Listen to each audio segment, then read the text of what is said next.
Walter Green had always believed he could outstubborn anything: pain, cold, hunger, even grief.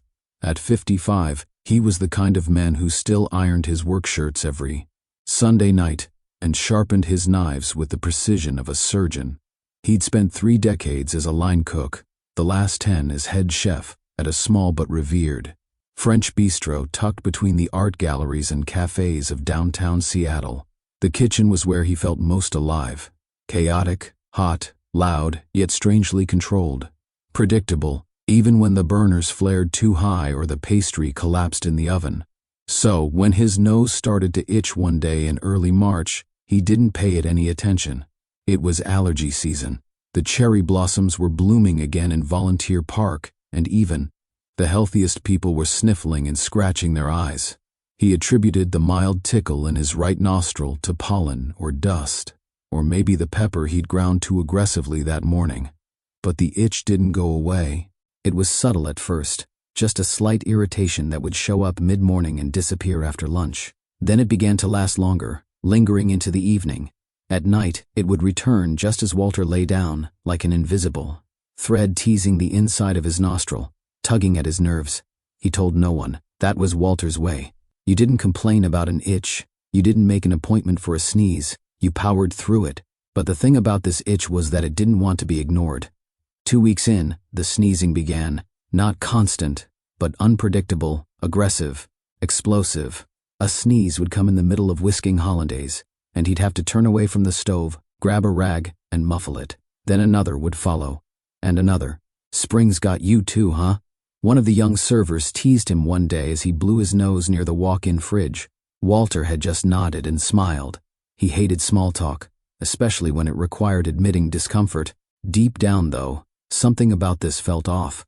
His sneezes were too frequent, too violent, and the itch wasn't like other itches. It felt deeper, like it came from somewhere behind the nose, as if something alive was crawling inside.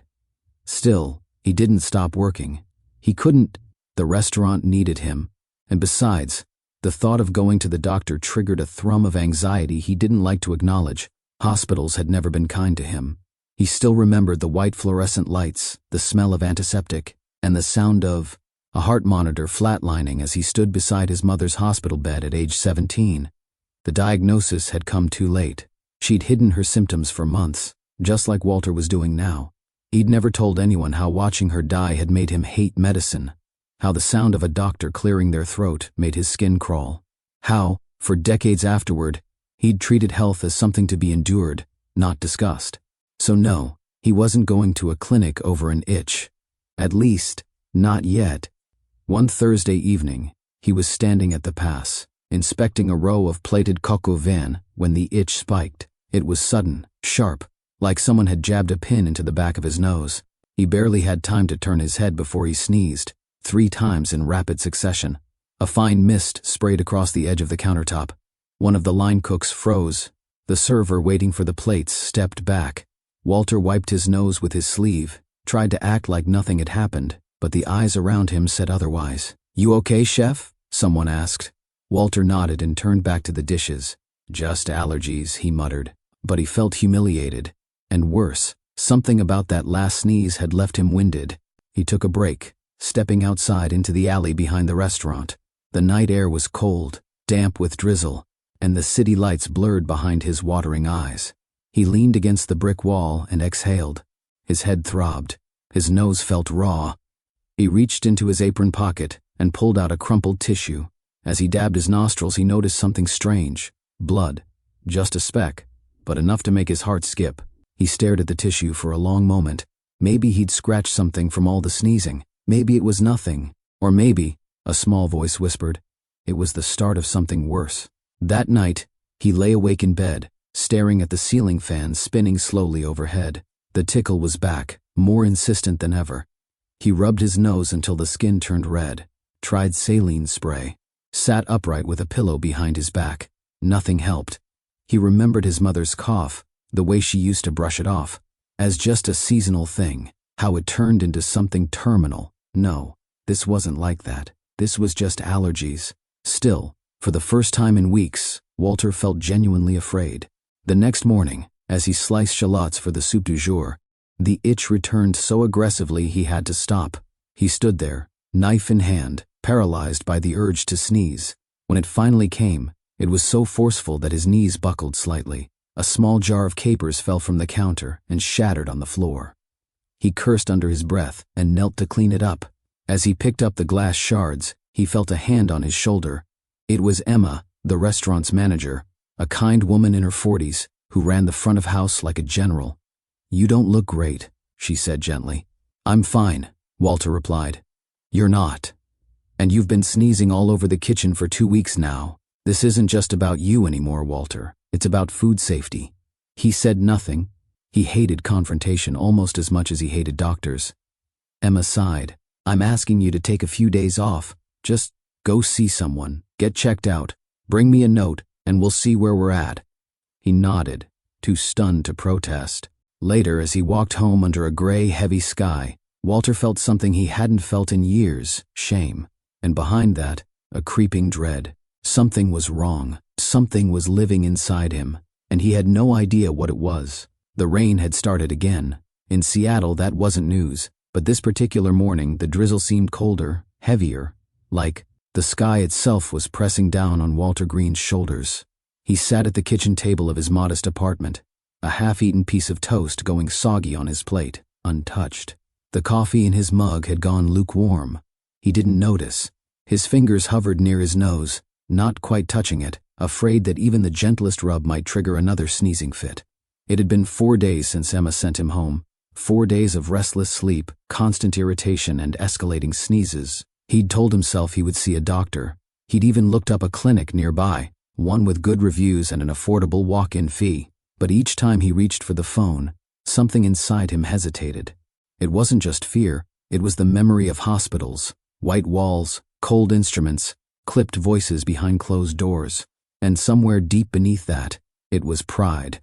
Walter had always taken care of himself, never been one to whine, to ask for help, to admit something might be wrong. Until now. He stood slowly, the chair creaking beneath him, and walked to the bathroom mirror. His reflection startled him. He looked older, more worn. His eyes were red-rimmed, his nose pink and chapped, the skin beneath it raw from days of rubbing. He ran a hand through his graying hair and sighed. "Just go," he muttered to himself. "Get it over with." But instead of picking up the phone, he opened the medicine cabinet. Allergy pills, nasal sprays, vitamin C tablets. He'd tried them all. He reached for the antihistamines again, shaking 2 into his palm and swallowing them dry. Maybe this time they'd work. He dressed quickly, jeans, flannel shirt, coat, and stepped out into the rain. The air was sharp with the smell of wet pavement and pine. He walked toward the corner pharmacy, partly to buy more tissues, partly to get out of his own head. Inside, he browsed aimlessly before picking up a box of menthol rub and another pack of over-the-counter decongestants.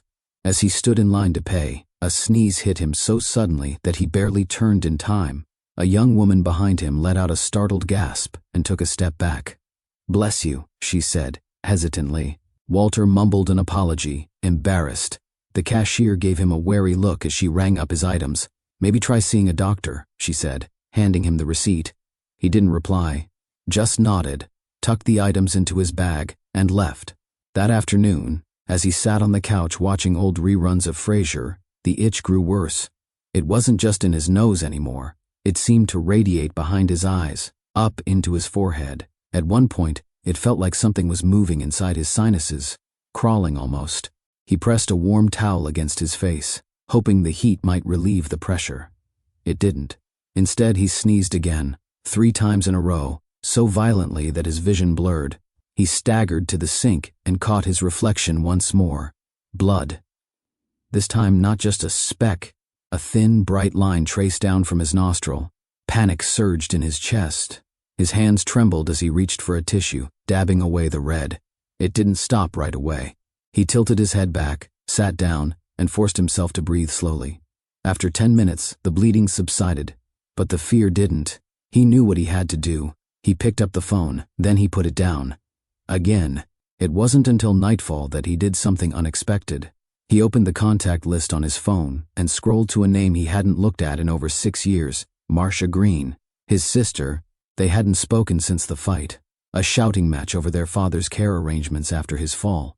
She'd wanted him in assisted living, Walter had insisted on in-home care. It had gotten personal, ugly. Since then, silence. But now, something told him he needed her. He tapped the name, the phone rang once, twice, then, "Hello?" A familiar voice, cautious. Walter swallowed. "It's me." A long pause. Then Walter, "Yeah." Another pause. Softer this time. "Are you okay?" He hesitated. Then, against every instinct, he said, "I think something's wrong." He told her everything. The itch, the sneezing, the blood, his fear, the job, the pride. It spilled out in broken sentences, like water from a dam. She listened, didn't interrupt. Finally she said, "Why haven't you seen a doctor?" I don't know. I'm scared, I guess." There was silence on the line. Then she said, "I'll come over tomorrow. We'll go together. I didn't call for—" "I know you didn't, but I'm coming anyway." True to her word, she arrived the next morning. Same red coat, same blunt haircut. Older, maybe, but not by much. They hugged awkwardly. It felt stiff, unfamiliar. But it was a start. They sat over coffee, mostly in silence. Then she stood and said, "Let's go." The clinic was a clean, modern building with tall glass windows and neutral tones that tried and failed to feel warm. Walter sat in the waiting room filling out forms. Marcia beside him, flipping through a health magazine. When his name was called, he stood slowly, his heart thudding. The nurse led him to an exam room, took his vitals, asked about symptoms, then left. A few minutes later, a man entered, late 30s, calm demeanor, dark eyes behind wire-rimmed glasses. "Mr. Green? I'm Dr. Ethan Rao." Walter nodded. "Nice to meet you." Dr. Rao sat down, glanced at the chart. "Looks like you've been dealing with quite a bit." Walter forced a smile. "Just an itch. Nothing major." Dr. Rao looked up. "You've had this for how long?" "About a month, maybe a little more." The doctor raised an eyebrow. "And sneezing too? Pretty constantly. Any fever? Fatigue? Vision issues?" "No. Just the itching and sneezing." Dr. Rao nodded, then reached for a penlight. "Let's take a look." Walter tilted his head back. The doctor peered into each nostril, gently pressing on the bridge of his nose. Rao murmured. "No visible obstruction, no obvious signs of infection or inflammation." He sat back. "Sometimes, chronic rhinitis or allergic reactions can cause persistent symptoms like yours. Could be environmental." Walter said nothing. "I'll prescribe an antihistamine and a nasal corticosteroid spray," Dr. Rao continued. "Use them for a week. If it doesn't improve, we'll do further imaging, possibly a CT scan." Walter nodded slowly. It was more than he'd hoped for, yet somehow less than he needed. Outside, Marcia looked up as he returned. "Well?" He handed her the prescription. He said, "It's probably allergies." She frowned. "You think that's it?" He hesitated. "I don't know." Back at his apartment, Walter took the first dose of medication and sprayed his nose. Then he sat on the edge of his bed, staring out the window as the rain returned. He wanted to believe it would work, but deep down, something in his bones whispered the truth. This was not just allergies. Walter had never truly known what it felt like to be without his kitchen. The kitchen was more than a place of work. It was his rhythm, his anchor. Even on his days off, he would walk past the restaurant just to peer through the windows, to see how the crew was holding up without him, to inhale the comforting scent of garlic and butter drifting out the back alley. But now, even that felt like trespassing. It had been 9 days since he'd stepped away.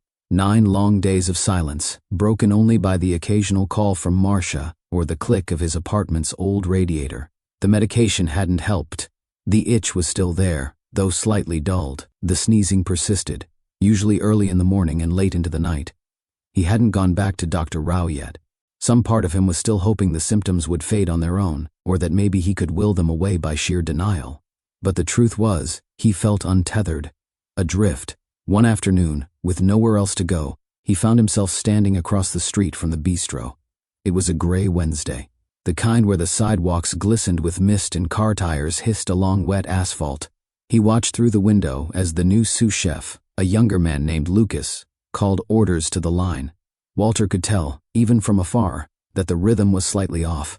A garnish placed too late, A pan turned a second too early. He should have felt vindicated. Instead, he felt replaced. A familiar ache settled in his chest, not physical, not from the sneezing, but something older, deeper. He turned away and started walking, hands shoved deep in his coat pockets. His feet carried him aimlessly through downtown, past Pike Place Market and the harbor, until he reached the edge of a quiet park. He sat on a bench and stared at the water, gray and choppy, reflecting a sky that seemed perpetually undecided. He remembered the last conversation he'd had with Emma before leaving. "You've built this place, Walter," she'd said, her tone gentle but firm. "But if you're sick, really sick, we need to know, and we need to make sure no one else gets affected." He hadn't argued. Couldn't. She wasn't wrong. But now that he was out of the kitchen, he realized how deeply his identity had been wrapped in the job. Without it, who was he? A 55-year-old man with no children, no wife, a distant sister, and a nose that wouldn't stop tormenting him. The next morning he tried to get up early, as if going to work. He showered, dressed, tied his apron out of habit. Then he sat at the kitchen table, fully dressed, and did nothing. For hours. He stared at the wall. The sneezing returned around noon. A rapid-fire burst of 4, followed by the all-too-familiar tickle that never quite went away. He wiped his nose with a paper towel, read again. He didn't bother checking how much. His phone buzzed. It was Marcia. "Any better?" Her text read. He stared at it, thumb hovering over the screen before typing back, "No, I think it's worse." Seconds later she called. "You need to go back," she said before he could even say hello. "I'm just tired." "No, you're scared. And I get it. But if this were me, if it were Dad, you'd be dragging us there yourself." Walter exhaled slowly. "I don't want to know. But you need to." A pause. Then he asked, "Can you come with me again?" Her voice softened. Of course. The clinic was less intimidating the second time. Or maybe Walter had simply grown more desperate. This time, he didn't pretend to be fine. When Dr. Rao asked how he was doing, Walter said, "Worse," with no trace of defiance. The doctor listened carefully, nodding, his fingers tapping a slow rhythm against the desk. "You mentioned blood before," Rao said. "And the itch hasn't gone away at all?" "No. If anything, it's moving higher. Behind the eyes." That caught the doctor's attention. "Pressure? Headaches?" "Sometimes, not constant. But the itching is deeper now. It's hard to explain." Dr. Rao leaned back. "Let's do a more thorough exam. I'd like to check the sinuses, and if we don't see anything obvious, we may need to schedule imaging." Walter didn't resist. The scope they used was small, fitted with a fiber optic light, and threaded gently into the nasal cavity. Rao maneuvered it with care, narrating softly. No visible polyps, no foreign objects, mild inflammation, but nothing to explain persistent bleeding. He pulled the device out and sighed. "Mr. Green, I won't sugarcoat it.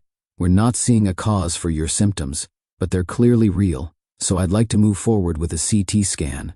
It's quick, non-invasive, and it'll give us a much better view of what's going on inside your sinuses." Walter nodded, his mind a blur. All he heard was scan. That word, that next step that meant this wasn't simple anymore. "Can I think about it?" he asked quietly. "Of course," Rao said, "but I'd recommend sooner rather than later. I can have my nurse help you schedule it today." Walter stood, thanked the doctor, and walked back into the waiting room where Marcia sat flipping through a magazine. "Well?" she asked. "He wants a scan." Her brow furrowed. And I said I'd think about it." She closed the magazine with a sharp slap.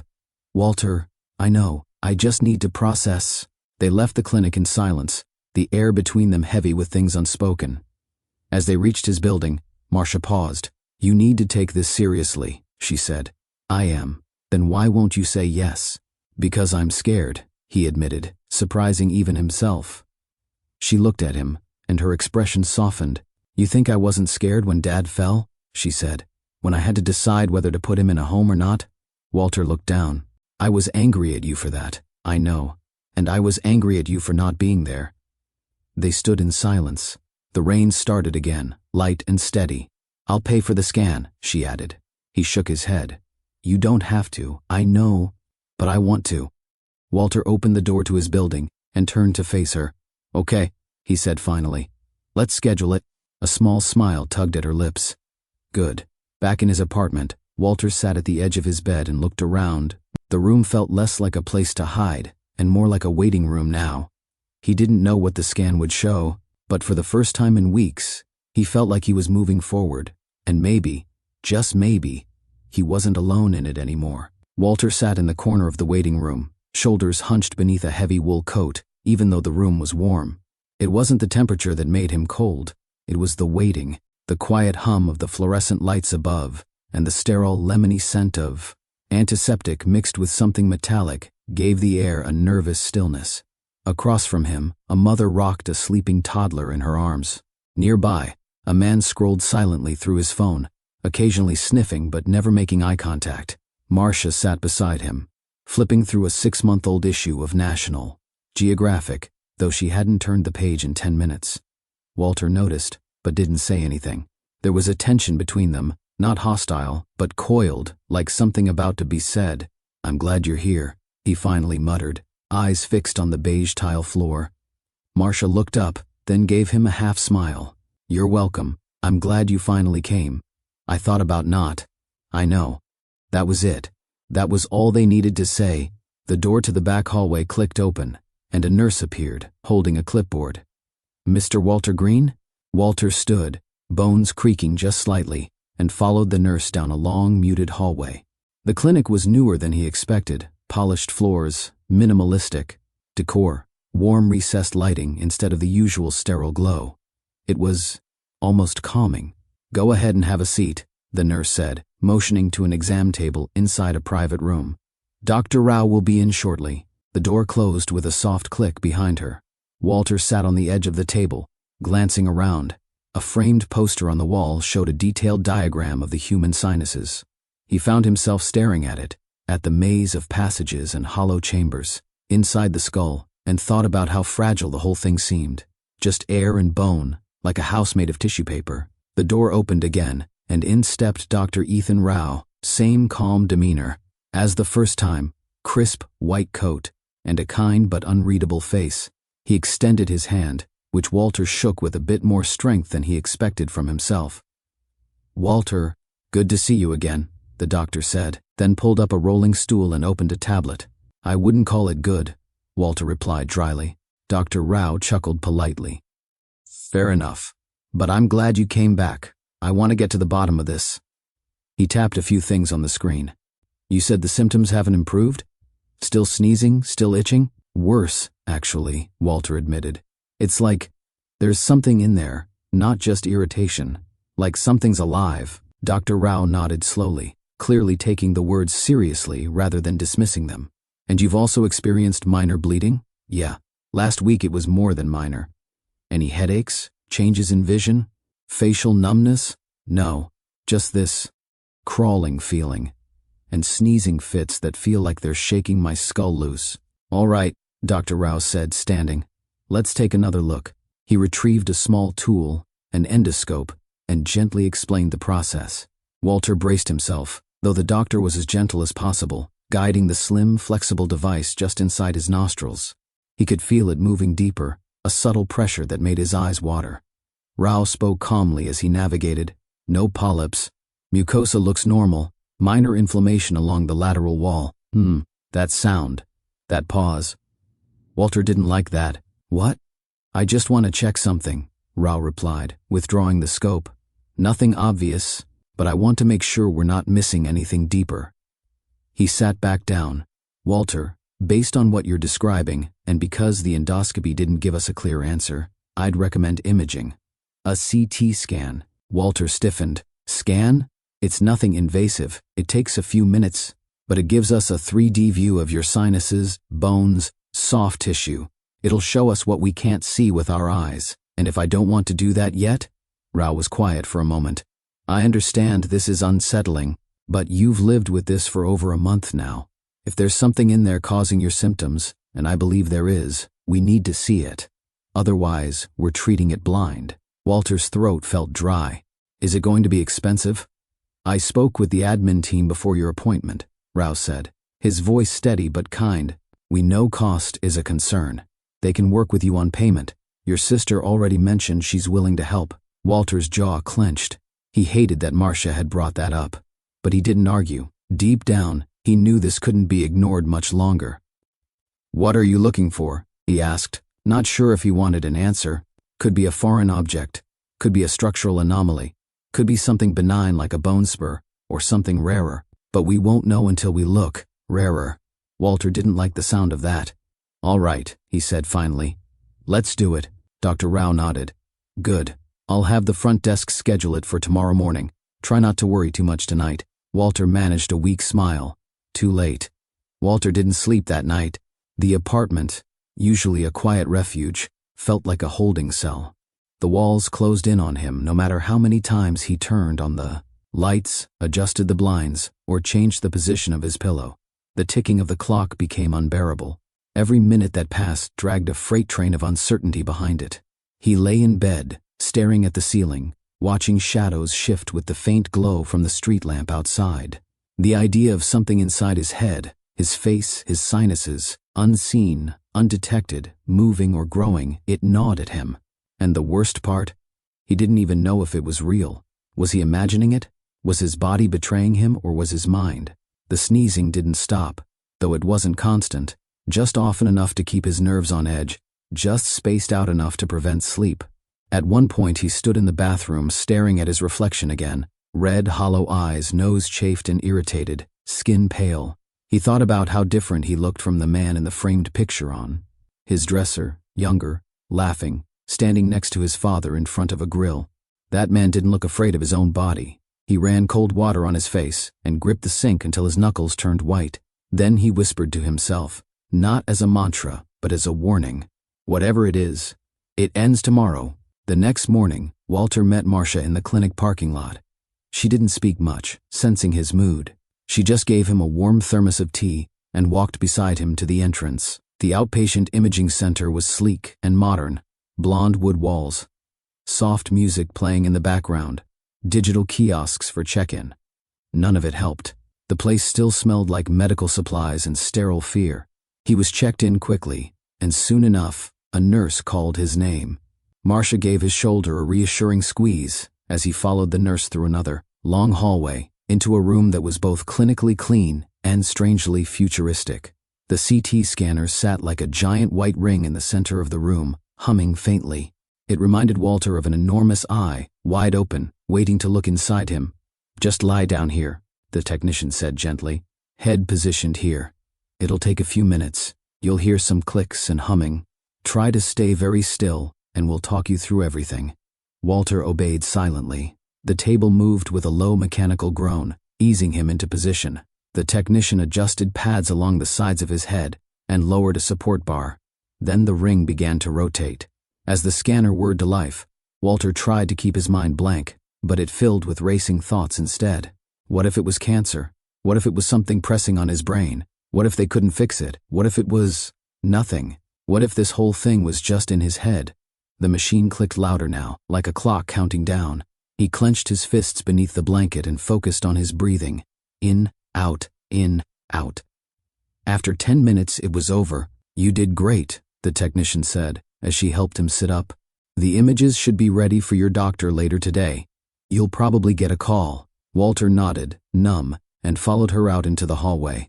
Back in the lobby, Marcia stood up as soon as she saw him. "How was it?" "Loud," he replied, voice hoarse. They didn't linger. They left the clinic, walked out into the weak Seattle sunlight, and got into her car. Neither spoke on the way home. Everything that needed saying was already in the air between them. At the apartment, Walter made coffee for both of them and sat by the window, cradling his mug like it held more than caffeine. Marcia scrolled through her emails quietly, giving him space. Then the phone rang. Walter stared at it. The name Dr. Rao flashed on the screen. His throat tightened. He answered. "Mr. Green?" The voice on the other end said, "This is Dr. Rao. I've just reviewed your scan. I was hoping you could come in to discuss the results." Walter's heart skipped. "Is it bad?" A pause. "Then it's unusual, but I'd rather explain in person." Walter hung up and stared at the floor. Marcia didn't ask what was said. She simply stood. "Let's go." 20 minutes later, they were back in the same clinic, in the same room. Dr. Rao sat across from them, holding a series of printed images in a folder. His expression was careful, Not panicked, not grave, but tight, focused. He laid the images out on the desk and pointed to a dense, white shape nestled inside the scan of Walter's sinus cavity. "This," he said, "is what we found." Walter leaned forward. It was small, maybe the size of a pea, but distinct, dense, solid, surrounded by shadowy gray. "That's a tooth," Rao continued. "We believe it's an ectopic tooth, meaning a tooth that developed outside the dental arch. In your case, it appears to have formed deep within your nasal cavity. It's likely been there for years, maybe decades, dormant until recently." Marcia gasped. Walter didn't move.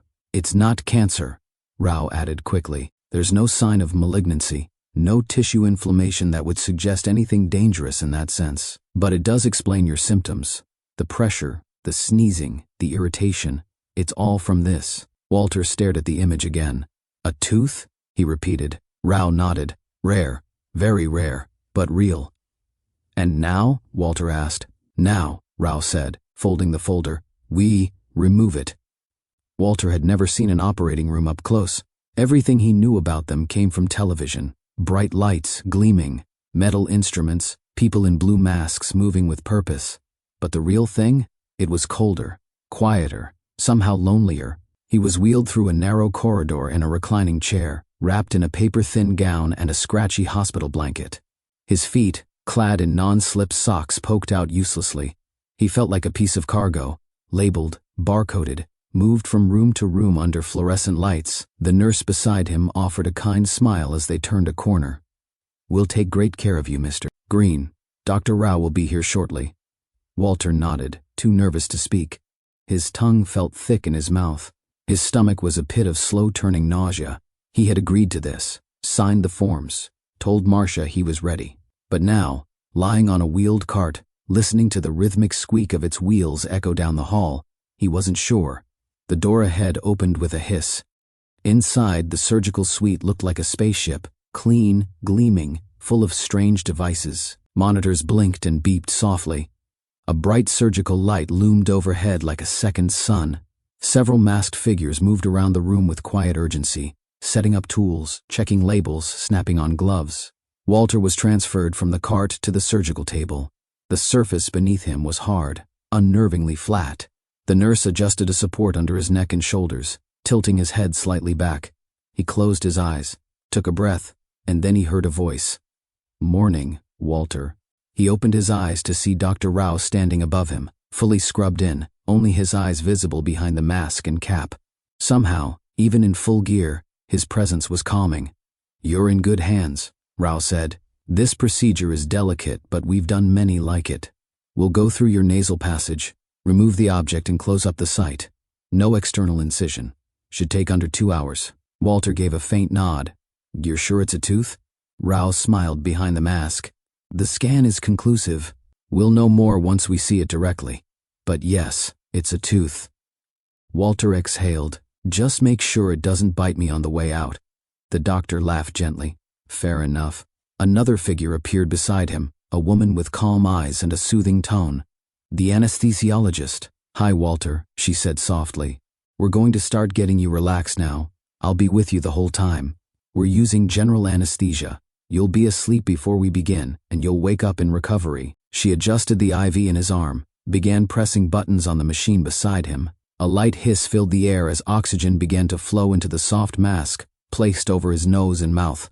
"I'm going to count down from 10, she said. Walter felt a strange heaviness in his limbs already. His fingers twitched. 10, 9, 8. The lights above him seemed to stretch and blur, his ears filled with static. 7, 6, and then the world went dark. He wasn't sure how long he was gone. Time didn't exist in that space. There were no dreams, no thoughts, just a deep, floating void. Until sound returned, slowly.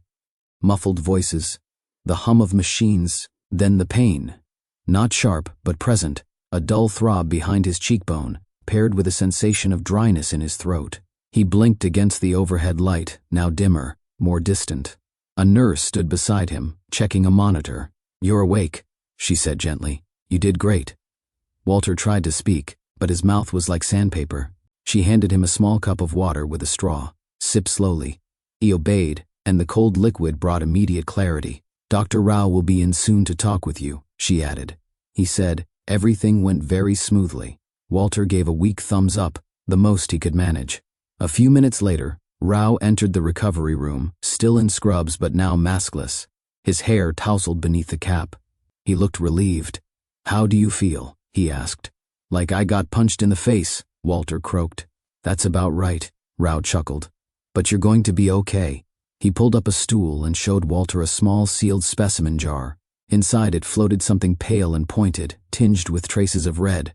No bigger than a fingernail, but unmistakable. "That," Rao said, "is the tooth." Walter stared at it.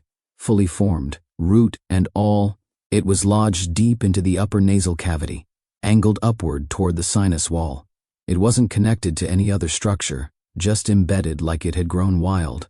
Walter grimaced. "So that thing was in my face this whole time?" "Likely for years," Rao confirmed.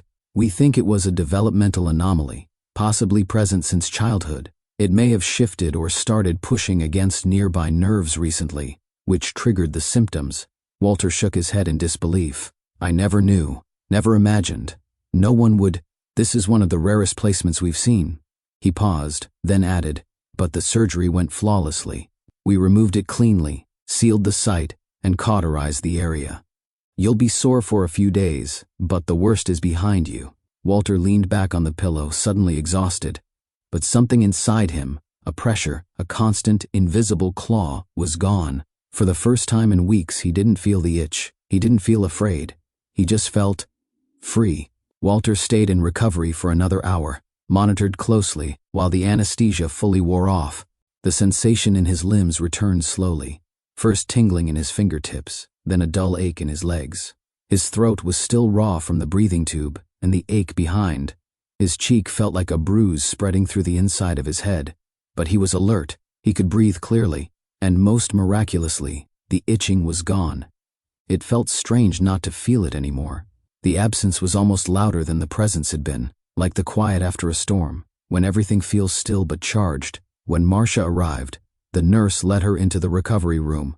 She appeared in the doorway wearing a hopeful expression, clutching a small bag with fresh clothes.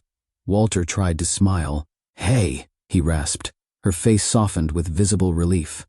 "Hey yourself." She walked over, placed the bag at the foot of the bed, then reached out and touched his shoulder gently. "You look better. I feel like I got run over by a truck, but a slightly cleaner truck than I expected." She chuckled, sitting down beside him. "Dr. Rao said it went perfectly." "It did," Walter said, gesturing to the specimen jar sitting on the tray beside the bed. "Meet my unwanted houseguest." Marcia leaned in, squinting at the small white object floating inside the clear liquid. "That was inside your face?" "Apparently since I was a kid," he said, like a forgotten stowaway. They both stared at it for a moment. It was oddly shaped, crooked, a little jagged, like it hadn't fully decided if it wanted to be a tooth or a claw. Marcia shook her head. "That's the most disgusting and fascinating thing I've ever seen. I'll take that as a compliment." She looked at him more seriously then. "You really scared me, you know. I scared myself." There was a beat of quiet. Walter shifted slightly, wincing as he adjusted his head on the pillow. "I kept thinking it would just go away," he said, more to himself than to her. "I didn't want to admit something was wrong. Didn't want to need help.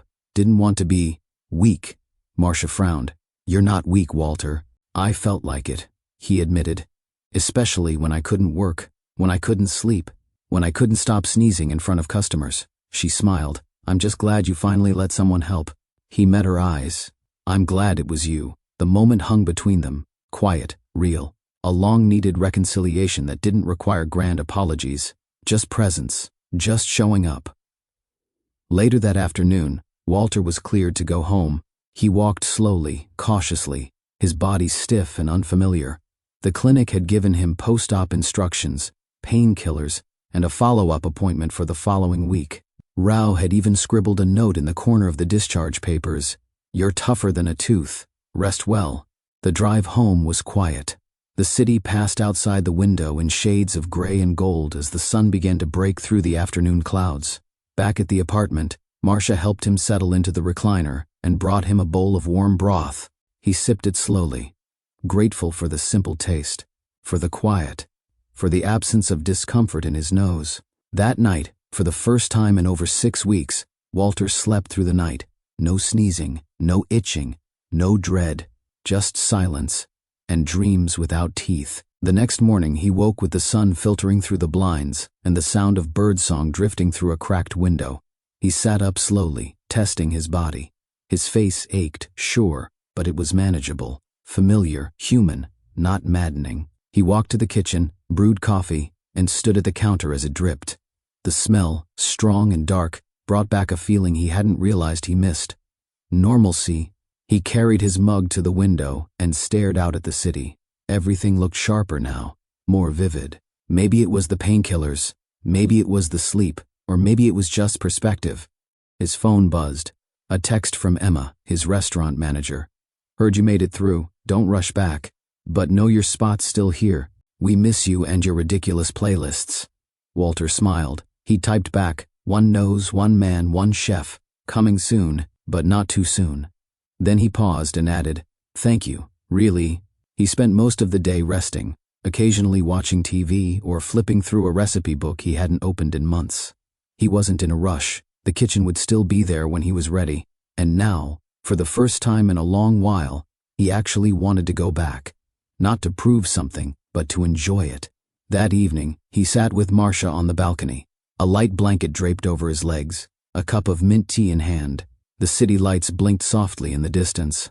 "You know," she said, "you should keep that tooth. Frame it, hang it above your stove like a trophy." He laughed. "As a reminder of what? That you're stubborn, but not invincible." He nodded, then said, "I think I'll keep it. Not as a trophy, as a warning." "To other chefs?" she joked.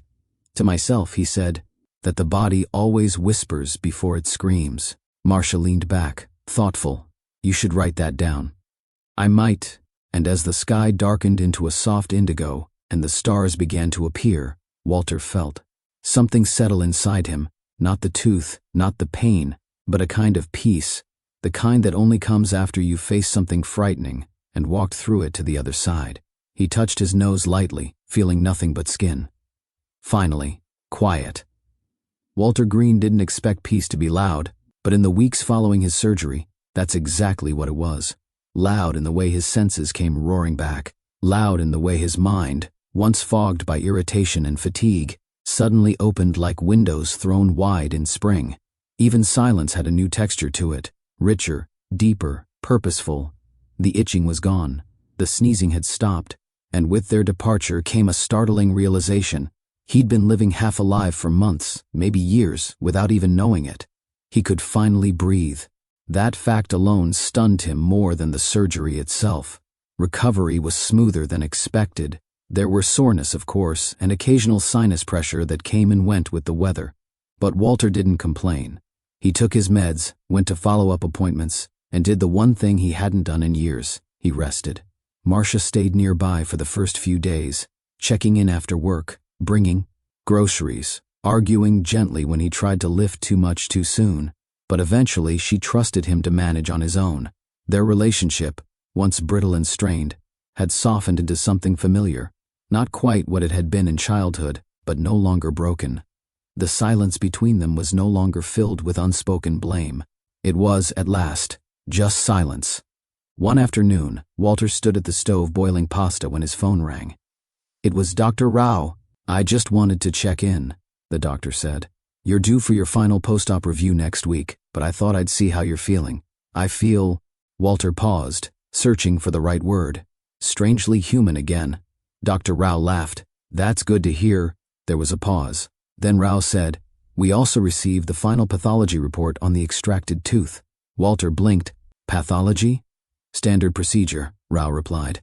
"We send all surgical specimens out for analysis, just to rule out anything unusual." Walter's heart did a small skip. "And?"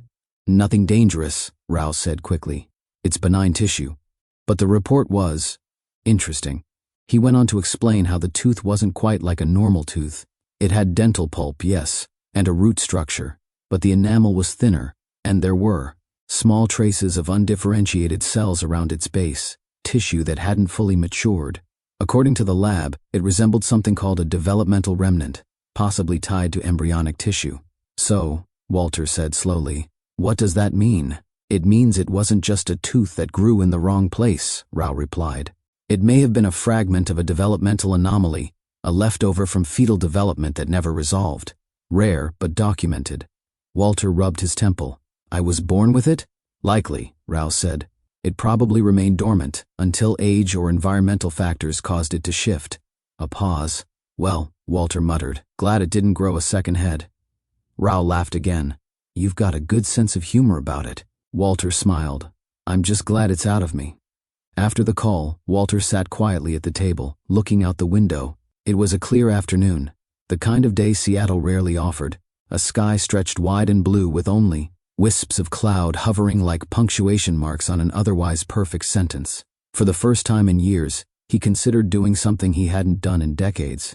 He left the apartment, walked to the park, found a bench near a small community garden, and just sat, not with his phone, not with a book, just himself. The air was fresh, full of life.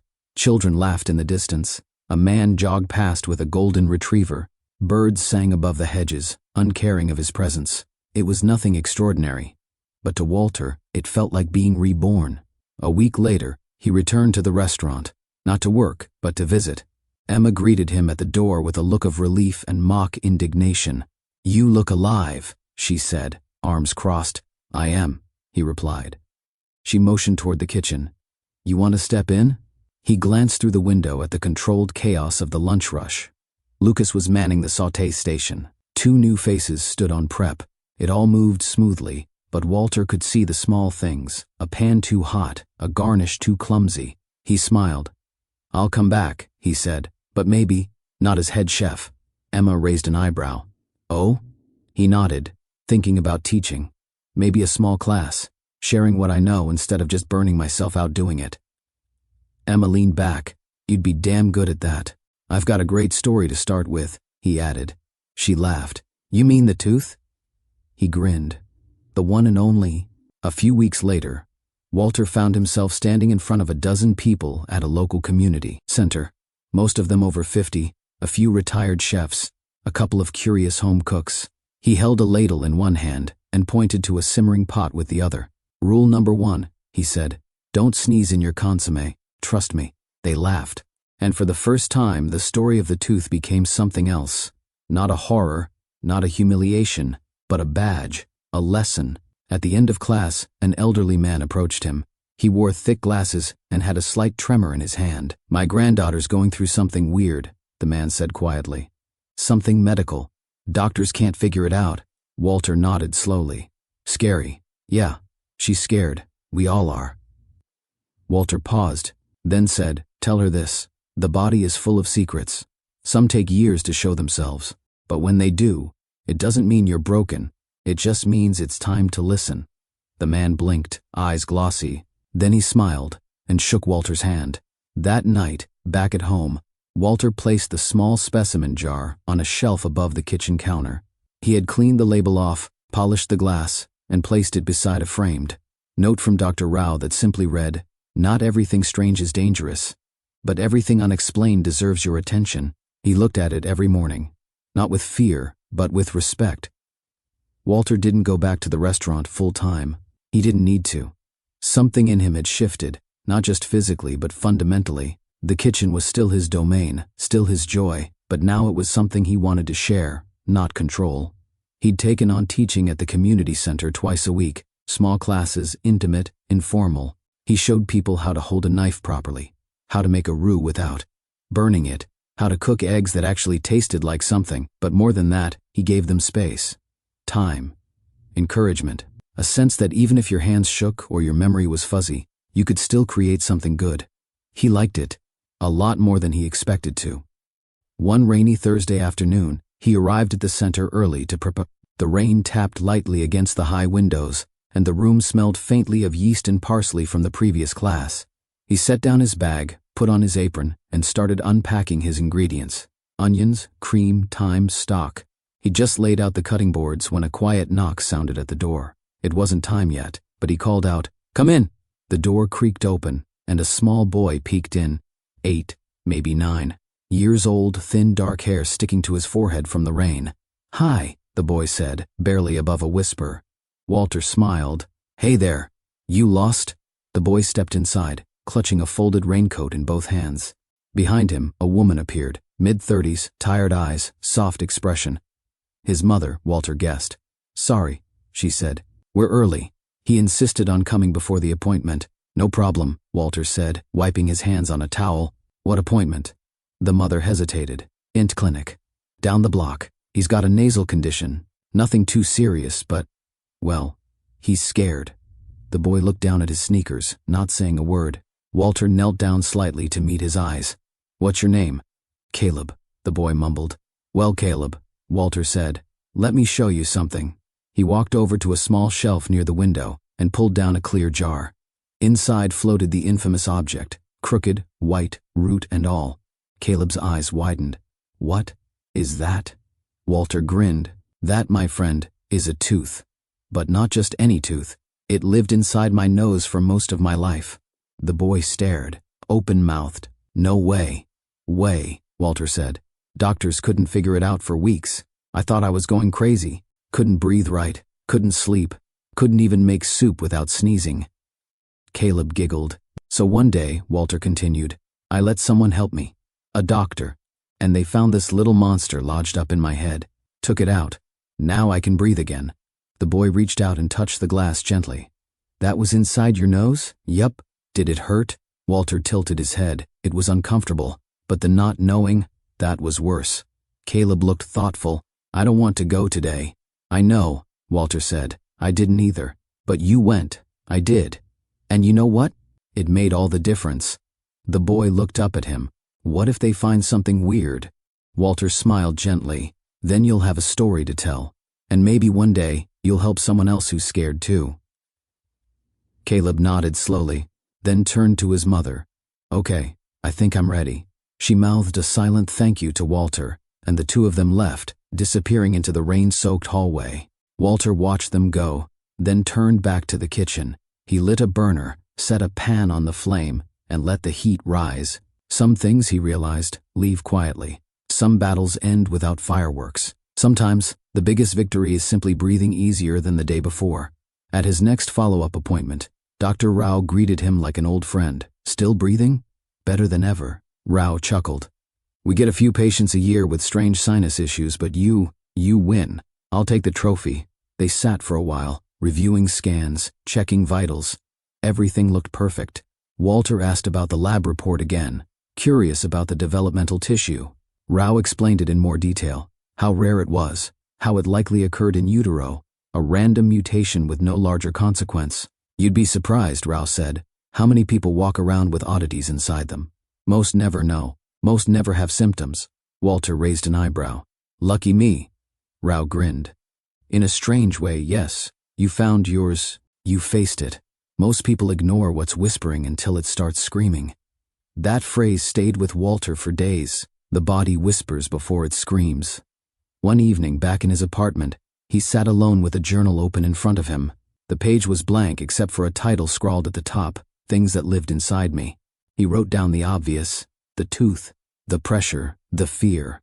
Then, after a long pause, he wrote the rest, the silence, the guilt, the need to be strong all the time. He stared at the list, then underlined the last one. He had spent most of his life pretending nothing could touch him, that he didn't need anyone, that vulnerability was failure. But now he knew better. He closed the journal, stood up, and walked to the kitchen. He pulled out a saucepan, butter, and flour, started a roux from scratch. No timer, no recipe, just instinct. As the butter melted and the flour turned golden, he smiled. The tooth was gone, but its lesson remained. Sometimes, the things that trouble us the most aren't visible from the outside. They live quietly, tucked away, like a tooth hidden in the depths of a nose, until one day they begin to whisper, and if we don't listen, they start to scream. Walter's story may seem bizarre, even unbelievable, but beneath the oddity lies a truth that touches us all. The real pain isn't always physical. Sometimes it's the fear of asking for help, the weight of appearing strong, the silence we carry in place of healing. But healing begins the moment we stop pretending we're fine. It begins when we say, something isn't right, and I need someone to listen. So here's a question for you. Have you ever ignored something small, an ache, a thought, a worry, until it became something you couldn't ignore? We'd love to hear your story in the comments. And if this story moved you, made you think, or reminded you to listen to your own body a little more gently, please like, subscribe, and share this video so more people can hear stories that matter. Because sometimes, it's not the biggest battles that define us. It's the quiet ones we finally choose to face.